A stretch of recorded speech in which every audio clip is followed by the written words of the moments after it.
Bueno, presento a nuestro invitado de hoy, Leopoldo Sabores, es ex vicecanciller, candidato a diputado nacional. Para nosotros es un honor tenerte aquí presente, Leopoldo. ¿Cómo estás? Bienvenido. Bienvenido. Gracias, Jonathan, gracias al equipo, un placer. ¿Cómo viene el tema de la campaña?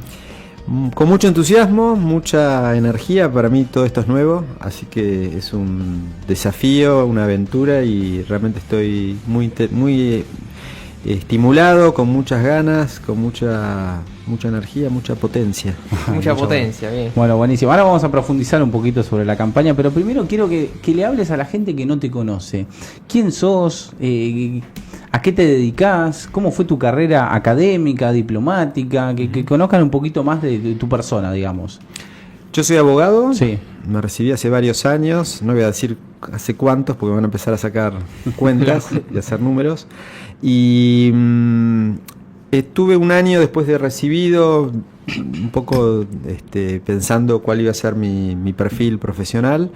Estuve en un estudio jurídico, no me imaginé que lo mío fuera estar litigando la práctica convencional de la profesión. Y surgió la posibilidad de hacer una pasantía no rentada en la Cancillería. Estoy hablando de ya hace mucho tiempo.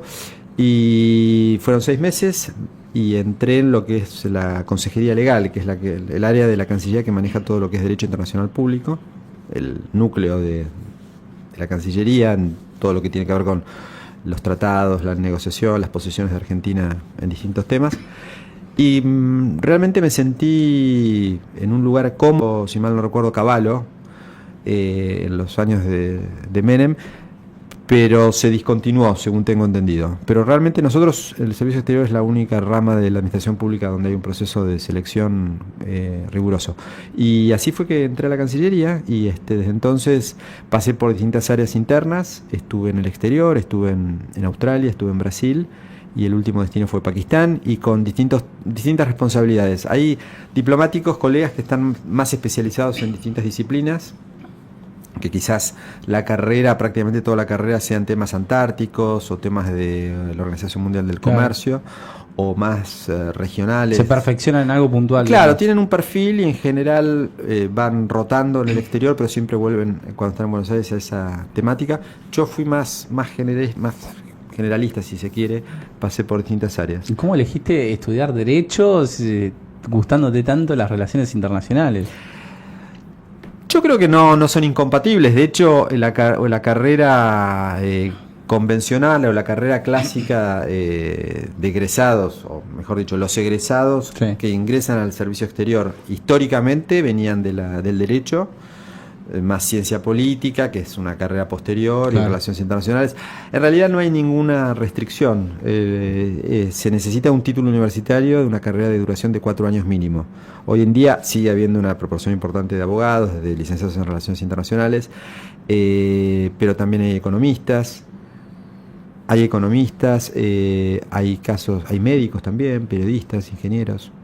Así que es diverso, digamos. Es diverso, sí. ¿Y cómo estás viendo la globalización, no? A mí me interesa mucho el tema de la globalización por los grandes cambios que trajo en el mundo, digamos, ¿no?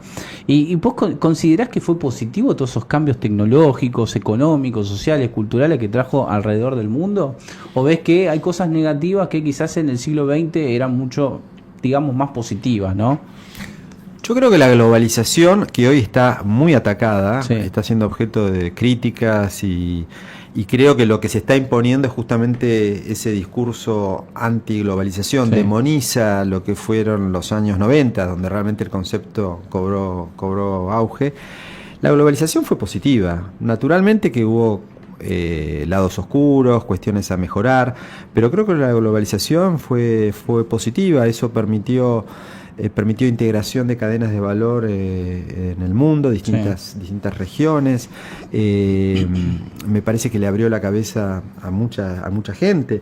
La globalización permitió que sociedades bajo regímenes autocráticos pudieran tener una voz y que el activismo de derechos humanos pudiera tener un rol y ser de alguna manera representante de minorías, de regímenes de perseguidos políticos en regímenes autocráticos en Asia, en Europa mismo.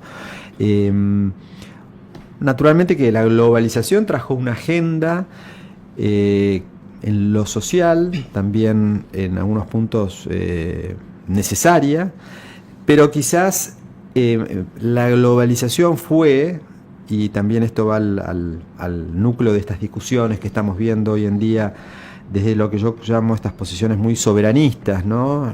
De repudio al multilateralismo, claro. Que lo vemos en Trump, lo vemos también de alguna manera en el presidente, en el discurso que tuvo en la Asamblea General, que conecta casualmente con el populismo de signo contrario que nosotros tuvimos. En la época de los gobiernos kirchneristas se nos decía que no nos vengan a decir de afuera lo que tenemos que hacer, es un poco lo mismo, ¿no? Y hubo excesos, evidentemente hubo excesos, y eso llevó al sistema de Naciones Unidas a embarcarse en algunos programas que no por nada contribuyeron a esta agenda woke, a los extremos, evidentemente. La 2030. La Agenda 2030. La Agenda 2030 también, eso me tocó bastante el año pasado. La Agenda 2030, seamos realistas, es una enunciación de buenos objetivos contra los cuales nadie puede estar en contra. Saneamiento ambiental, derecho al acceso al agua.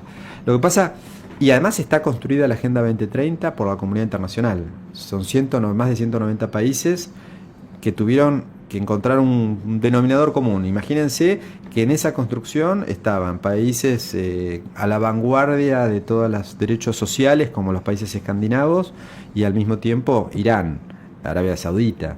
Entonces, se acordaron grandes objetivos contra los que nadie puede estar en contra, como decía, pero la forma de llegar a esos objetivos es potestad de cada país. Claro. No hay tampoco un comité de revisión, digamos, nadie va a poner la lupa o incriminar a un país porque no cumplió con tal o cual objetivo. Lo que pasa es que lo vimos en nuestro país, todas estas lenguajes inclusivos, incluso, bueno, cuestiones como los cupos. ¿Y crees que a raíz de los buenos objetivos quizás se implementan cosas que terminan siendo negativas para la sociedad? Como justamente el lenguaje inclusivo. El lenguaje inclusivo me parece que fue, primero, algo forzado, algo absolutamente forzado.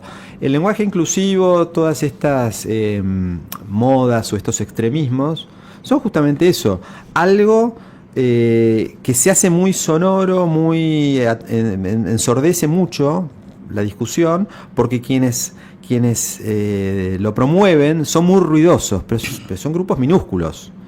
Así como son grupos minúsculos los que promueven toda esta lenguaje inclusivo y todas estas causas, y hacen de la defensa de los derechos de las minorías. Hay una delgada línea entre defensa legítima y una mirada pseudo autoritaria, porque quieren imponer a todo a la sociedad. Si no pensás como yo. Exacto. Respetémoslo, pero tampoco impongamos. Y de ahí pasamos ese extremismo, esas posiciones radicales, si se quiere, las estamos viendo también del otro lado. Todos estos grupos que acompañan o que promueven esta batalla cultural hoy en día, que demonizan la Agenda 2030, y por eso hay que sacarle un poco el mito a la Agenda 2030, también tienen ese fundamentalismo. Son pocos, pero muy ruidosos. Y tienen hoy en día la propagación, la forma de llegar a todo el mundo y de hacer mucho ruido a través de las redes sociales. Con respecto al salvataje que le van a dar a Argentina de 20.000 millones de dólares, ¿vos creés que hay una buena intención de parte de Trump? ¿O puede haber, como dicen muchos sectores políticos, un tinte de destrucción de la soberanía económica, quizás? ¿Cómo lo ves? A mí me parece que para Trump es muy importante que el experimento Argentina, el experimento Milei no fracase, porque somos prácticamente el único aliado de tamaño, de importancia en la región. Sí, es verdad, también El Salvador, Paraguay, a la hora de posicionarse en temas de la agenda internacional, votan y están siempre en consonancia con Estados Unidos, pero de América Latina, El más país importante, claro. que realmente esté alineado con Estados Unidos, solamente... El que más peso tiene. El que más peso tiene, más aislado está en la región también. Eso es algo que a mí me preocupa, porque no se puede elegir el vecindario donde se nace, y la realidad geográfica no la podemos negar. Claramente. Tenemos que tener una relación con los países vecinos, independientemente del signo político. Hoy no hay prácticamente diálogo. No lo hubo desde el principio de la gestión, pero ahí, desde la Cancillería, en la época de Diana Milei, logramos construir canales de diálogo en las segundas, terceras líneas. Pero hoy en día eso está dinamitado. Entonces, volviendo a tu pregunta, me parece que para Estados Unidos es importante apuntalarnos. No es gratis para Estados Unidos, no es gratis para el gobierno de Estados Unidos esto, porque esto está generando Tiene que mucha... pasar por el Capitolio. Claro, hay mucha oposición, y no solo es la oposición de los demócratas, que es lo esperable, Los propios. de los propios, claro. de los propios, y sobre todo porque Trump ya tiene una experiencia fallida con la Argentina en 2018. Como Mauricio Macri. Exactamente. Por eso yo creo que este cuidado al anunciar esta ayuda, que hasta ahora no ha pasado de tweets, esa es la verdad. Sí. No ha pasado de esas manifestaciones. Por eso el cuidado de que esa ayuda se prometa o se anticipa que recién se ejecutaría después de las elecciones. No, aparte de lo que estamos viendo hasta ahora es que no hay un solo acuerdo de libre comercio con Estados Unidos. Estados Unidos no nos compra nada, no hay un anuncio de che, les vamos a comprar, por lo menos lo cargaban a Macri porque nos compraban limones, ahora pues, esperemos vender limones por lo menos. Exactamente. Y fíjense la reacción de los agricultores norteamericanos. Cuando Argentina levantó por 72, digamos, hasta recaudar 7.000 millones de dólares, o hasta el 31 de octubre que levantó las retenciones, Sí. China obviamente salió a comprarnos, eso deprimió el precio internacional. Ya de por sí el mercado chino está bastante restringido para Estados Unidos por las represalias cruzadas, los aranceles cruzados que se están imponiendo, y un lobby agrícola que es muy fuerte en Estados Unidos está cuestionando eso. El propio Bessent, el propio secretario de Tesoro, recibió un planteo de la secretaria de Agricultura. Eso trascendió porque alguien hizo una captura de imagen del celular. Entonces, me preguntabas, los condicionamientos, si esto tiene un impacto en la soberanía. Claro. Yo creo que hay una letra chica que no conocemos. Hay ya mensajes que Estados Unidos nos hizo saber. Hay que hablar con la oposición. Ese es un consejo muy sabio. No sé si en Estados Unidos lo aplican, pero nos lo dicen y es algo que nosotros desde nuestro espacio estamos reclamando.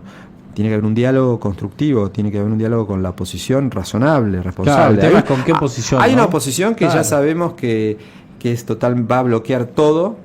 Es una oposición irresponsable, una oposición que se acostumbró cuando era gobierno a vivir más allá de los medios, más allá de los recursos, que lanzaba planes, programas, subsidios, parches, digamos, para el presente, sin ningún tipo de financiamiento. Y hay una oposición seria, responsable, que es la alternativa que nosotros encaramos, que tiene que ser parte del diálogo. El presidente tiene que terminar su mandato, tiene que aprobar las reformas que están pendientes. Se perdió una oportunidad de oro, que fue el año pasado, cuando había una voluntad política, una disposición de esa oposición responsable, de gobernadores sensatos, y se dejó pasar. Va a ser muy difícil, por eso es importante que el 26 de octubre la gente vote, claro, y vote opciones republicanas, racionales en lo económico, y que apoyen este gobierno, porque va a ser muy difícil aprobar esas reformas, que es justamente la expectativa de Estados Unidos. Y ahora, ¿qué crítica le haces al gobierno en términos de relaciones internacionales y qué cambiarías vos? Si fueras canciller, ¿qué es lo primero que tendría que hacer Argentina o cómo se tendría que mover ante el mundo? En primer lugar, tenemos que movernos y hacer un gesto a la región. Un canciller argentino es impensable que no viaje a Brasil y tenga una reunión bilateral con su par brasileño. Lo mismo Uruguay, lo mismo Chile. Bolivia, esperemos que, finalmente va a tener una alternativa al socialismo. Sí. Tiene elecciones el 19 de octubre, la segunda vuelta.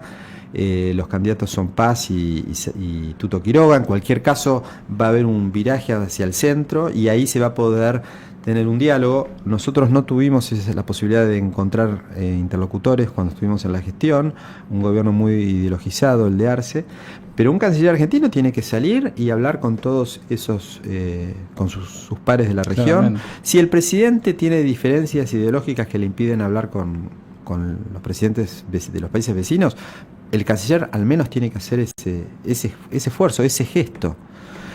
Tenemos que discutir muchos proyectos de integración física fronteriza, que son fundamentales. No solamente la infraestructura vial interna está destrozada, sí, colapsada, sino también la estructura fronteriza. Entonces, ¿cómo sacamos la producción? Tenemos que, esto es una tarea pendiente nuestra, pero que tiene que ver con la posibilidad de atraer comercio de Brasil, del norte de Brasil, de Paraguay, de Bolivia, la hidrovía. La hidrovía todavía no se ha licitado. Claro. Sí. Las fronteras, el tema del narcotráfico, lo estamos viviendo. Eso exige una coordinación con los socios indudable. Y después empezar a retroceder en esta agenda tan, digamos, negacionista del sistema multilateral, esta posición tan en soledad que estamos teniendo, claro, sí. que no nos ayuda. ¿Cuál es el sentido para la Argentina de irse de la Organización Mundial de la Salud? Más allá de que el enfoque que la organización tuvo en la pandemia no fuera el más... No fue el mejor. No fue el mejor. Claro.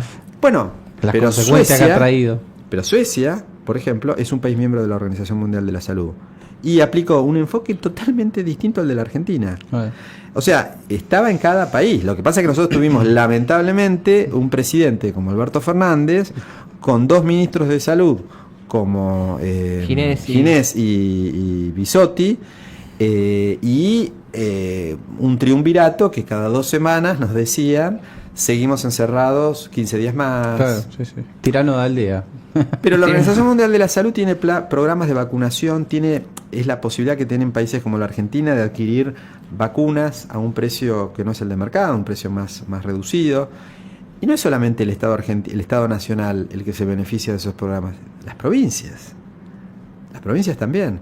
Entonces, para Estados Unidos, que tiene esta cruzada cultural, salir de la OMS es quizás para la base electoral de Trump un triunfo.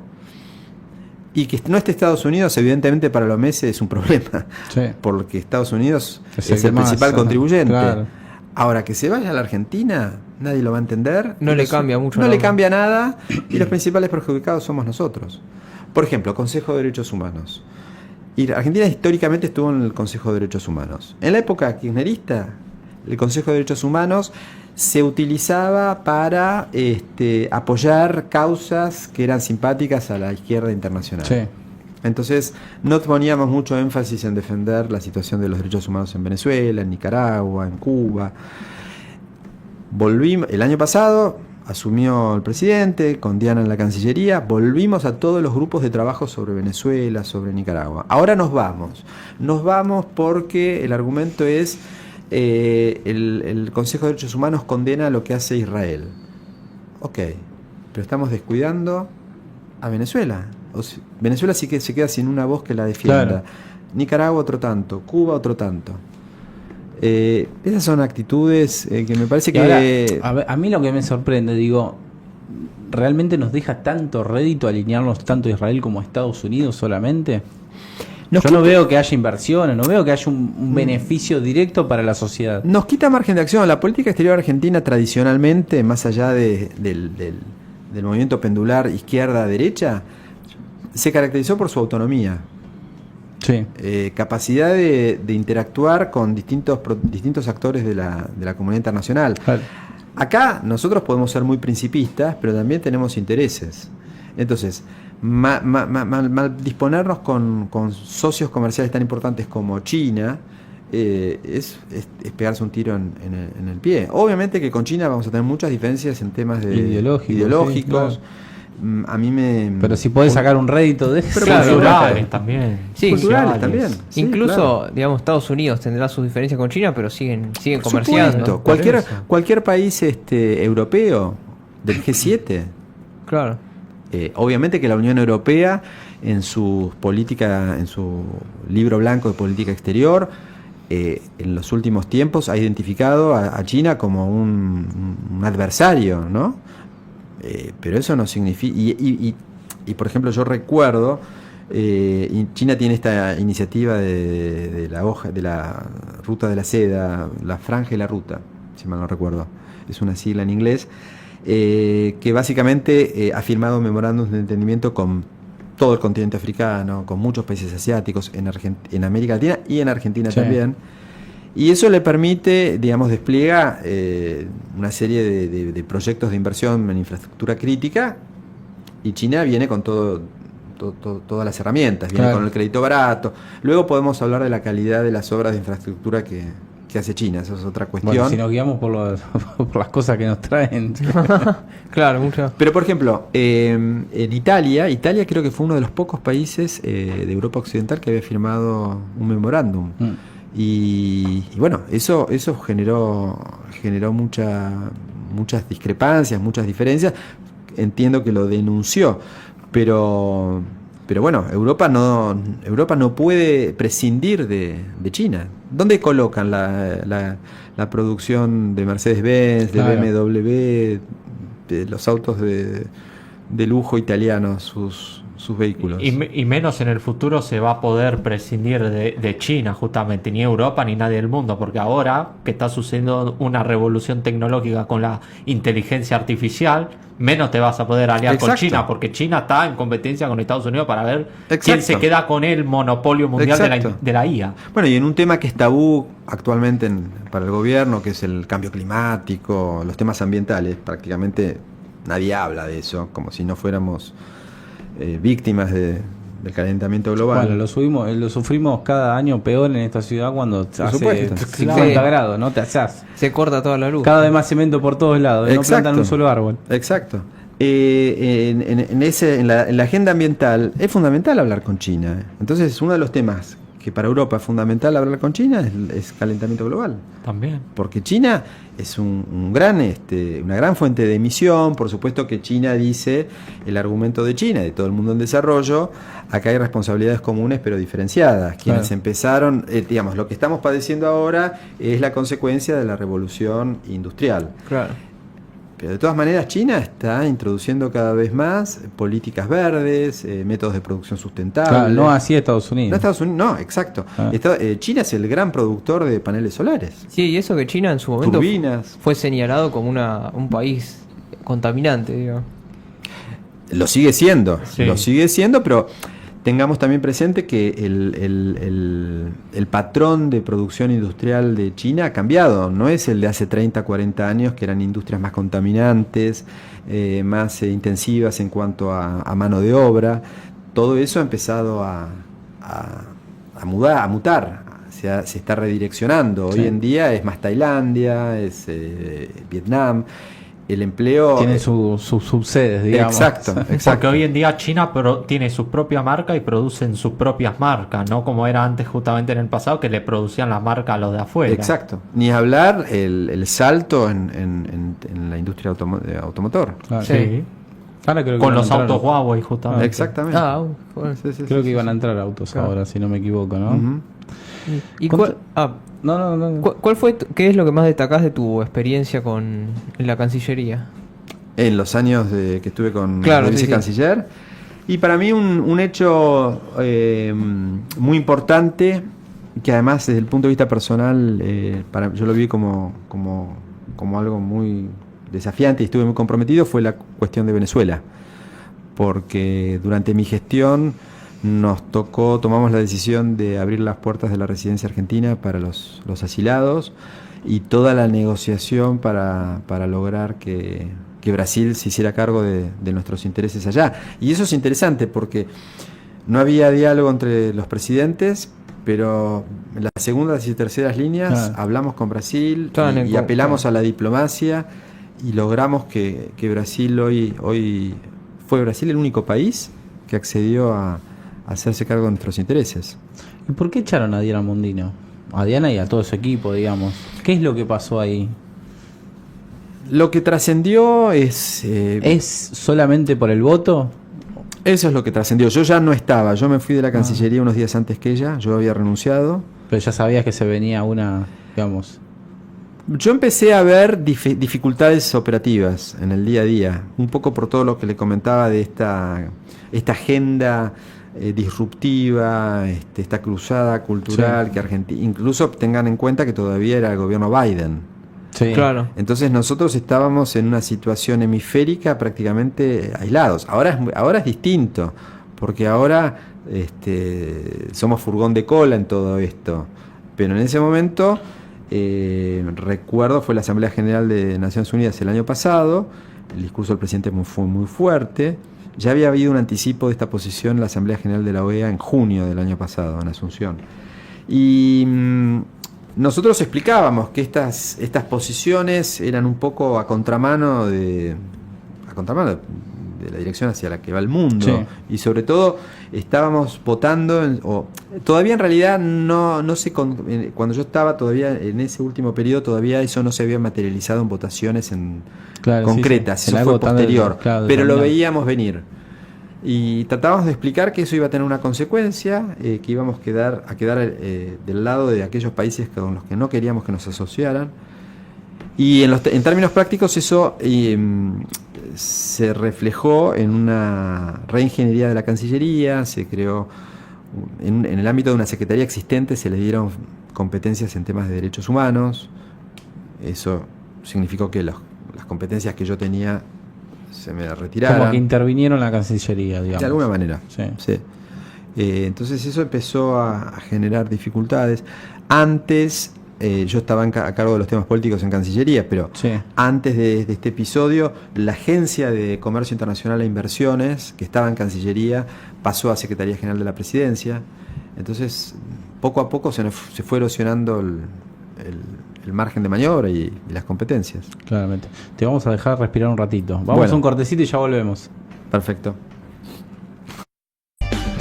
Bueno, aquí estamos nuevamente. Te llevo más para el lado de lo económico, de lo social, de lo político. ¿Cómo estás viendo en esas carteras al gobierno de Milei? Yo veo mala praxis, Sí. veo que hay poca gestión, en algunos casos está todo paralizado, hay mucho temor a opinar, a dar asesoramiento técnico por las represalias, hay mucho verticalismo. El Estado es una estructura jerárquica, eso sin duda.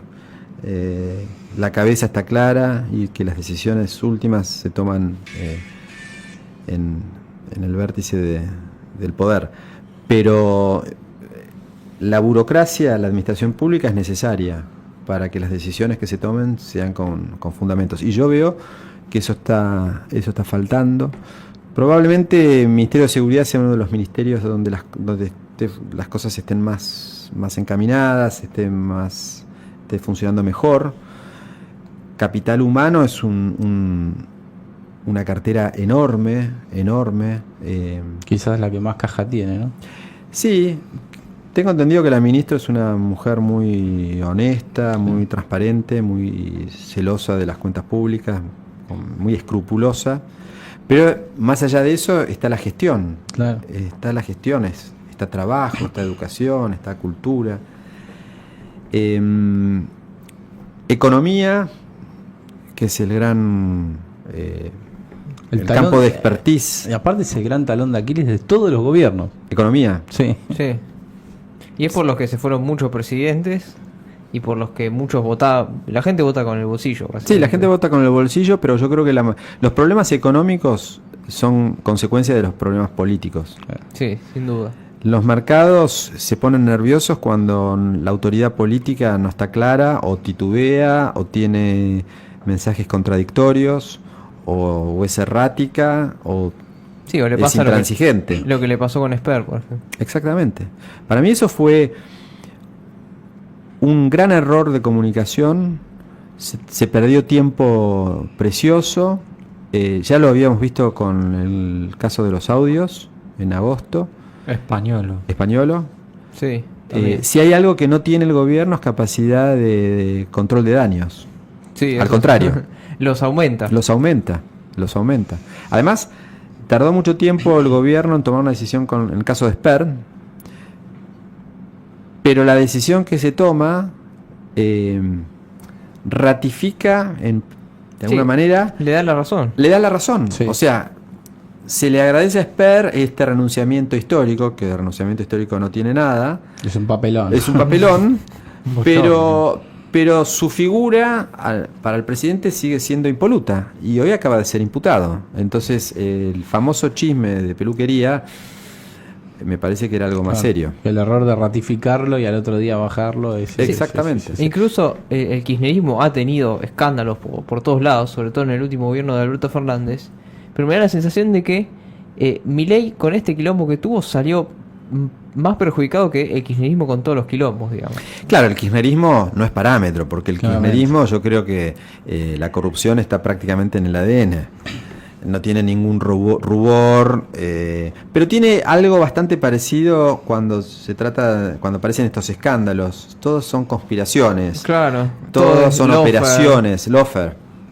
Todavía no se mencionó la palabra lofer acá, aparte pero del pronto la van a mencionar. Claro, y aparte del otro lado ya es como que robó un diputado kirchnerista, así ya es normal. Cosa de Es todos como- los días. Es terrible, se ha Sí, naturalizado. sí, es grave que se haya... Pero el problema es que este gobierno llegó con una vara muy alta Sí. y una exigencia de la sociedad muy alta, porque justamente hizo de la transparencia, de la honestidad, una bandera de campaña. Entonces, las expectativas son muy altas y no hay que dejar espacio para la duda, para la simple sospecha. En política, como todo en la vida, pero en política más aún me parece, no solo es ser, sino parecer. Y el presidente había sido muy claro el año pasado en una entrevista.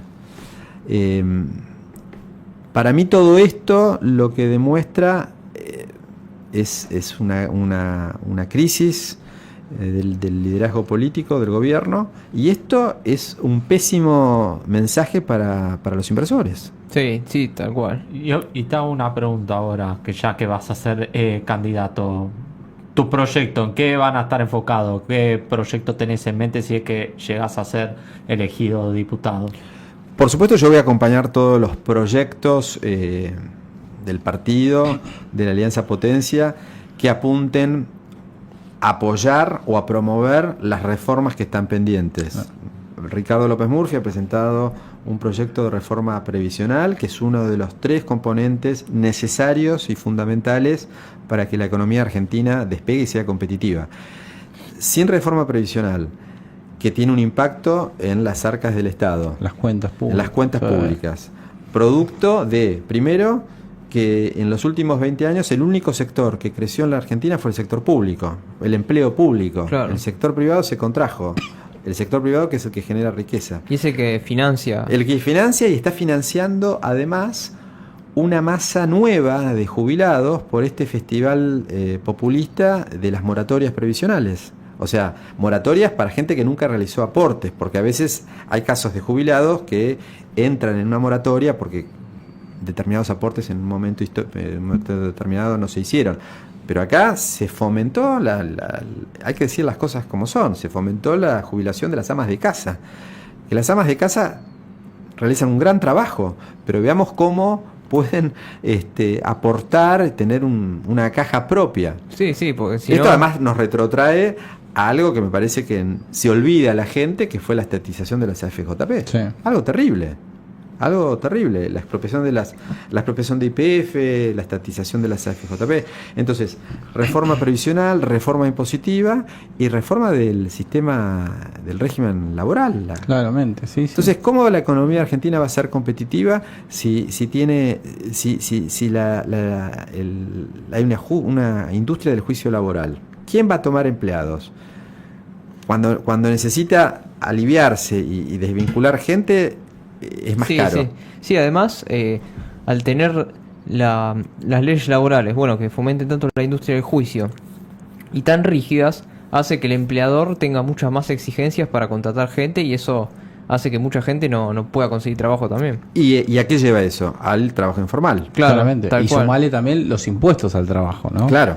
Porque quizás un tipo que tiene una pyme, una verdulería, un almacén, lo que sea, contrata un empleado y le paga 1.000.000 de mangos y aparte tiene que pagar medio palo al Estado. Exactamente. ¿no? Que tranquilamente ese medio millón, para poner una cifra, se lo podría llevar el trabajador también. Exactamente. Que encima después ves en el recibo de sueldo que tiene que hacer los aportes solidarios a los sindicalistas. Exactamente. Entonces, esa pyme que está en regla está compitiendo, está, digamos, de forma total, está padeciendo la competencia desleal del cuentapropista que tiene todo en negro. Claro, sí. Ni hablar la industria textil argentina, que de por sí no es competitiva por todas estas razones, con la salada. Sí, o le ponen un mantero en la misma O los esquina manteros. del negocio.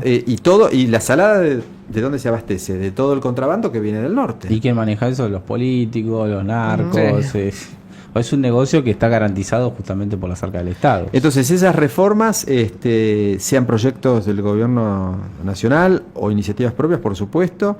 A mí me interesa mucho todo lo que tiene que ver con infraestructura física con los países vecinos. Hay muchos proyectos que se vienen arrastrando porque tiene que ver con esta falta de planeamiento, de discusión estratégica. ¿Qué Argentina queremos en términos de obra pública, conexión con los países vecinos, túneles? Hay como 3 proyectos de túneles atravesando la cordillera de los Andes. Tenemos uno, Libertadores, Sí. pero hay iniciativas en San Juan.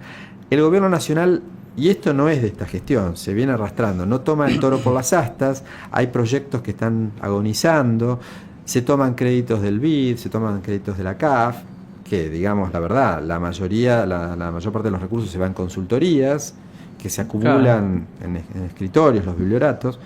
Hay muchas discusiones. Algo que a mí me interesa en particular, porque yo vengo de la administración pública, bajo el régimen de ingreso del servicio exterior, que es por concurso, me gustaría en algún momento que la Administración Pública Nacional, la única forma de ingresar sea a través de un concurso de antecedentes, donde entre gente idónea, que sea un Estado chico pero eficiente. Sí, tal cual. Sí, Porque en cierta forma tiene que llegar gente capaz a esos mandos. Exacto. Hoy en día la administración pública hay superposición de funciones, hay tareas que hoy en día no deberían ser realizadas por una persona de carne y hueso, y esto no significa que esa persona quede desamparada. El Estado tiene que ver cómo reconvierte ese recurso humano, Claro. o desarrollar proyectos o fomentar la contratación a través de desgravación para que pymes puedan absorber.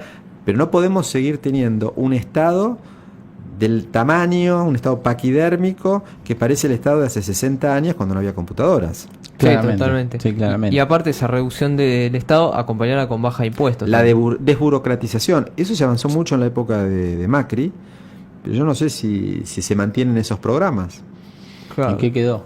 Sí, tal cual, porque también para poner un negocio tenés que hacer un montón de trámites y pagar fortuna. Habilitaciones, de todo. Incluso, y hasta que te habiliten el negocio también pasa un... Exacto. No, aparte lo cruel que es el Estado, que vos ves cualquier negocio de acá del barrio y cada tanto le mandan los inspectores. Ah, mira, no tiene el matafuego, lo tiene colgado, pero un poquito torcido, o una multa, lo que sea. Pero después, cuando está el mantero o el Claro. muchacho que, El que trabaja vende. para los sindicatos, lo que sea, vendiendo, El trapito. vendiendo en los trenes, en los colectivos, que no se lavan las manos, que están todos muriendo y le venden comida a la gente, ahí no hay Sí, inspectores, ahí no hay nada. control bromatológico. Claro. que- Se ve que las Claro. coimas las pagan, ¿no? Sí, Porque si no, exactamente. habría control. Sí, sí, sí. Ahora pues ya nos estamos Sí, sí, quedando sí, con sí, poco sí. tiempo. Te pregunto sobre el candidato de la provincia de Buenos Aires, Jorge Tayana, Sí. que fue ministro de Relaciones Exteriores en el gobierno de Néstor Kirchner. ¿Cómo era la política internacional de ese gobierno encabezado, ¿no?, como por Néstor Kirchner y Tayana? Bueno, fue la política de la patria grande. Acordémonos que estaba Chávez, estaba Néstor Kirchner, estaba Lula, Evo Morales. Morales, creo Fidel que no Castro está también, bueno, que era- Fidel Castro, por supuesto. Así que teníamos un bloque muy compacto, Tabaré muy Vázquez, ahí ideológico. está, me acuerdo. Sí, Tabaré Vázquez, después estuvo Pepe Mujica, pero los uruguayos tienen una forma una idiosincrasia y un estilo muy pragmático. Obviamente tienen, por una cuestión de origen ideológico, tienen Sí. una afinidad, pero tienen un pragmatismo que claramente nosotros no tenemos. Y además tienen un proyecto de país que nosotros... Exactamente. Entonces era la Patria Grande, la UNASUR que fue una creación de Lula, que tenía algunos aspectos interesantes, pero que se terminó ideologizando absolutamente, y eso quedó claro cuando cambió el ciclo o el sesgo ideológico en la región, en la época de 2016-2017, que Argentina viró hacia una centroderecha, estaba Piñera en Chile, Paraguay siempre fue más de la derecha, Perú también. Claro. Entonces, Macri, Bolsonaro después. Exacto. Entonces ahí la UNASUR perdió esa importancia. De hecho, en 2019 Argentina se retira de la UNASUR, se retira en varios países, los que mencioné, y Alberto Fernández vuelve. Alberto Fernández vuelve. Y esto es bastante discutible, pero no mandó el tratado constitutivo, es muy técnico, pero no mandó el tratado constitutivo de UNASUR al Congreso nuevamente. Nadie habla de eso. Y hoy en día, a pesar de que yo insistí mucho, Argentina, aunque no lo crean, sigue estando en UNASUR. Ah, sí. Totalmente inconstitucional porque lo tiene que aprobar el Congreso. Digamos. Es discutible, por supuesto hay una media biblioteca argumentó a favor y media biblioteca no argumentó en contra. Depende de la ideología, digamos. Sí.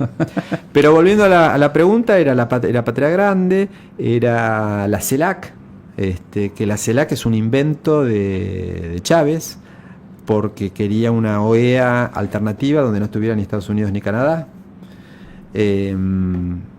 Bueno, fue una Argentina donde Argentina era la que sistemáticamente ponía trabas a la negociación del acuerdo con la Unión Europea. ¿Ese tramo de gobierno fue el que pidió deuda con Venezuela?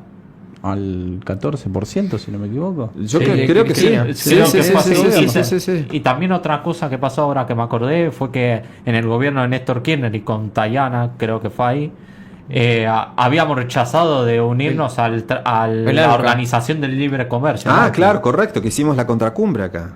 Hicimos la contracumbre en 2005, había olvidado. En Mar del Plata, ¿no? Claro. Sí.